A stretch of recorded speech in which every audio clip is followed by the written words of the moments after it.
अभी हमारे साथ जुड़ चुके हैं। सर, मैं आपसे जरा समझना चाहती हूँ, यहाँ तो बिल्कुल क्लियर दिख रहा है कि बीएलए एक तरफ पाकिस्तान की सेना को सड़क पर पीट रही है, दूसरी तरफ हम देख रहे हैं पश्तून साफ तौर पे कह रहे हैं कि अब हमें मतलब नहीं, हम तो भारत के साथ हैं।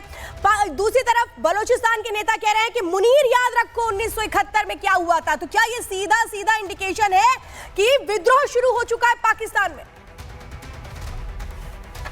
बहुत शुक्रिया आपका इतनी इज्जत अफजाई का, मुझे अपने चैनल पे लेने का। देखिए, बात यह है, मैं तो पहले दिन से ये कह रहा हूँ और सबको कह रहा हूँ, और यहाँ जो आपके पैनलिस्ट बैठे हैं ये जानते हैं इस बात को कि पाकिस्तान के अंदर सब इंतजार कर रहे हैं मोदी जी का।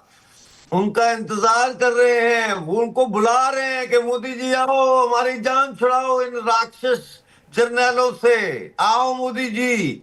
और मैं कई बार ये कह चुका हूं कि मोदी जी आ रहे हैं तुम्हारी जान छुड़ाने इन जर्नैलों से, क्योंकि भारत को पाकिस्तान की जमीन नहीं चाहिए।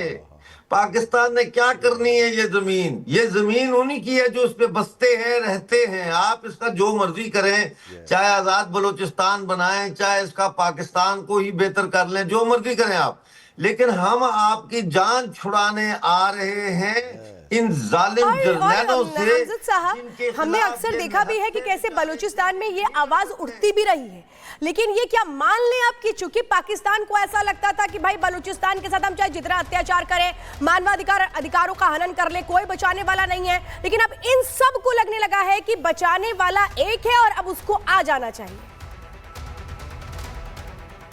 बिल्कुल, आप देखिए, टिकटॉक इंडिया में बैन है, लंदन में बैन नहीं है। टिकटॉक भरा हुआ है वीडियो से जो लोग डांस कर रहे हैं और कह रहे हैं अब जंग होगी, ऐसे डांस कर रहे हैं लोग, इंतजार कर। लोग खुश हैं। मैंने पहली दफा जिंदगी में देखा है कि इनके ऊपर हमला होने वाला है और लोग जश्न मना रहे हैं, लोग हैप्पी हैं।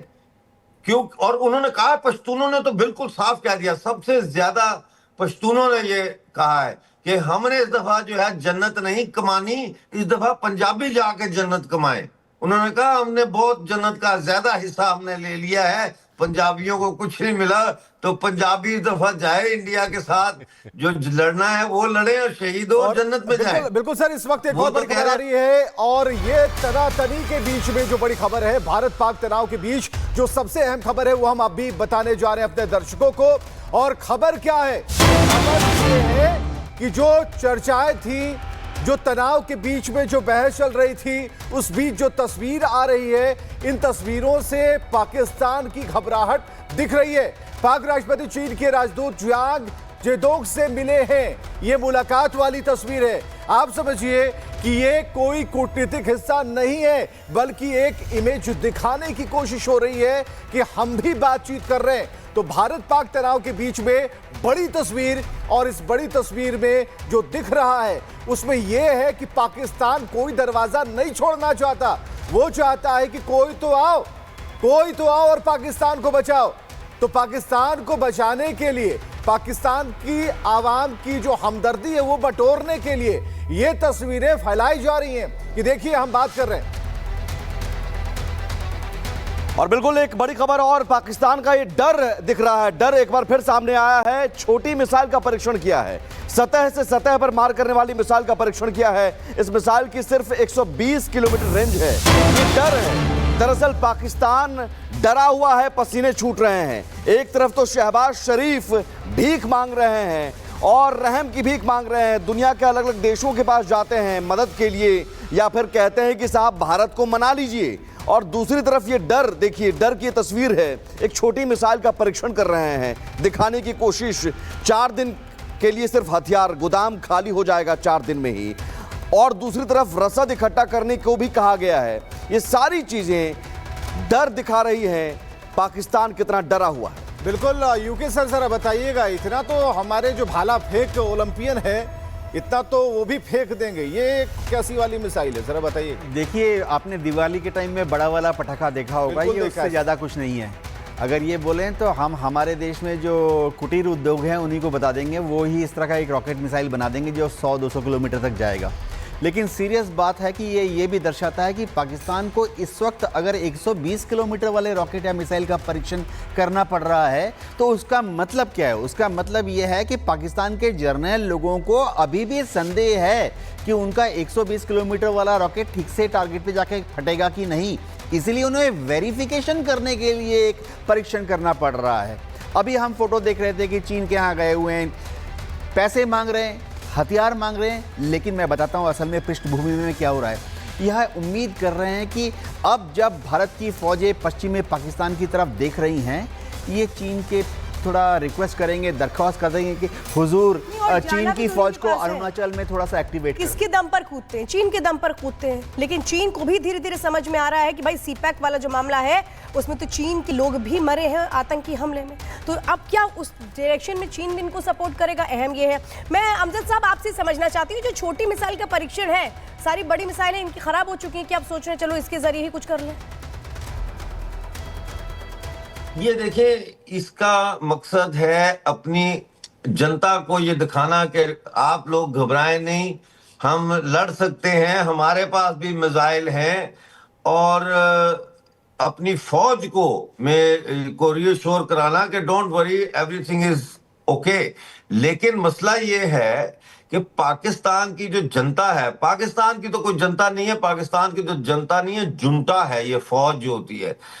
पाकिस्तान के पश्तून, बलोच, कश्मीरी, गिलगिती, बल्तिस्तानी, सिंधी, ये जितनी कौमें हैं पाकिस्तान की, ये अब जान चुकी हैं कि पाकिस्तान की फौज लड़ नहीं सकती। बलूचिस्तान में 2 शहर अभी तक बीएलए के कब्जे में, ये छुड़ा नहीं सक रहे, ये क्या लड़ेंगे? ये अंदर ही इतने फंसे हुए, एंगेज हो गए। और अगर ये जिस तरह 12 कोर इन्होंने निकाल लिया बलूचिस्तान से और 11 कोर इन्होंने निकाल लिया केपीके से, तो वहां तो अब और ज्यादा वहां के जो हैं वो बीएलए वगैरह और टीटीपी वो कार्रवाइयां डालेंगे और ये कुछ नहीं कर सकते। तो पीट रही है, ये अपने दिल को तसल्ली देने के लिए सैनिक उनको पीट रही है। लेकिन मैं समझना चाहती हूँ आपसे अमजद साहब कि भाई एक तरफ ये कह रहे हैं कि अल्लाह करे कि युद्ध टल जाए, दूसरी तरफ परीक्षण कर रहे हैं। कर लेते हैं, पाकिस्तान के खिलाफ ब्रसेल्स में प्रदर्शन हो रहा है, पहलगाम अटैक के खिलाफ प्रदर्शन हो रहा है, विरोध में भारतीय समुदाय ने निकाली है रैली। इस वक्त आपको बता दें कि दुनिया भर में प्रदर्शन हो रहा है। जिस तरीके से पहलगाम में कायराना हरकत की जाती है, लोगों को मार दिया जाता है धर्म के नाम पर, और पाकिस्तान जो अब गीदड़ भपकी दे रहा है, पाकिस्तान जो सीधे सीधे ये कह रहा है कि अरे हम तो तैयार हैं। कैसे तैयार हैं आप? सवाल तो ये है अमजद साहब, मैं ये समझना चाहती हूँ। देखिए, देश भर में, दुनिया भर में प्रदर्शन हो रहा है पाकिस्तान के खिलाफ।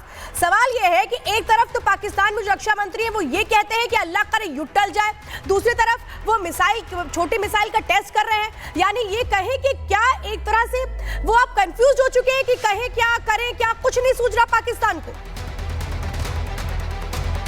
देखिए, इन्होंने 70-77 सालों तक अल्लाह को कंफ्यूज किया, ये कह के कि जी हमने अल्लाह तुम्हारे नाम पर ये मुल्क बनाया है, हमने इस्लाम के नाम पर मुल्क बनाया। अल्लाह खुद कंफ्यूज हो गया कि ये कैसा मुल्क बनाया है, और अब अल्लाह इनके साथ नहीं है, अल्लाह अब इंडिया के साथ है, क्योंकि इंडिया में पाकिस्तान से ज्यादा मुसलमान है और वो शांत मुसलमान है। तो वो कहते हैं अल्लाह ने ये फैसला किया कि मैं इंडिया के मुसलमानों के साथ हो जाऊं, ये तो मुसलमानों के रूप में शैतान निकले, ये तो मुझे धोखा देंगे। तो जनाब, इनके साथ कोई भी नहीं है, कुछ भी नहीं है, इनके साथ इनके अपने फौजी सिपाही नहीं है। सैकड़ों की तादाद में डेली बेसिस पे फौजी सिपाही जो है पोस्टें छोड़ के भाग रहे हैं, कोई किधर भाग रहा है, कोई किधर जा रहा है। ऑफिसर जो है वो सिक लीव ले रहे हैं, कोई कह रहा है मुझे स्ट्रेस है, मैं काम पे नहीं आ सकता। ये तो फौज, इनके फैमिलियां इन्होंने अपनी बाहर भेज दी हैं, मुनीर ने, शमशाद मिर्जा ने, और जो है लोग उन्होंने। बिल्कुल, तो ये अल्लाह के नाम पर अब तक पाकिस्तान में सब कुछ होता रहा, आतंक का काम हुआ, लेकिन सबके बीच भारत अब करारा जवाब देगा। जम्मू कश्मीर में सेना पूरी तरह सतर्क है, घाटी में घने जंगलों में लगातार सर्च ऑपरेशन चलाया जा रहा है, कुपवाड़ा में सुरक्षा बलों का तलाशी अभियान चल रहा है। ये रिपोर्ट देखिए। कश्मीर में सेना के जवानों की ओर से, जम्मू कश्मीर पुलिस की ओर से सर्च ऑपरेशन चलाया जा रहा है। और प्रयास दरअसल यह है कि जिस तरीके से जो आतंकी घटना हुई उसके बाद सुरक्षा के लिहाज से ये सर्च ऑपरेशन काफ़ी अहम हो जाते हैं। हालांकि जिस जगह पे मेरी मौजूदगी है ये इलाका काफ़ी ज़्यादा खतरनाक भी है, संवेदनशील भी है, और यही वजह है कि जो यहाँ पे सर्च ऑपरेशन है वो तेज़ कर दिया गया है। कंडी के जंगल है, ये कंडी का ये इलाका है, और कल ही देर रात यहाँ पर एक संदिग्ध के पाए जाने की खबर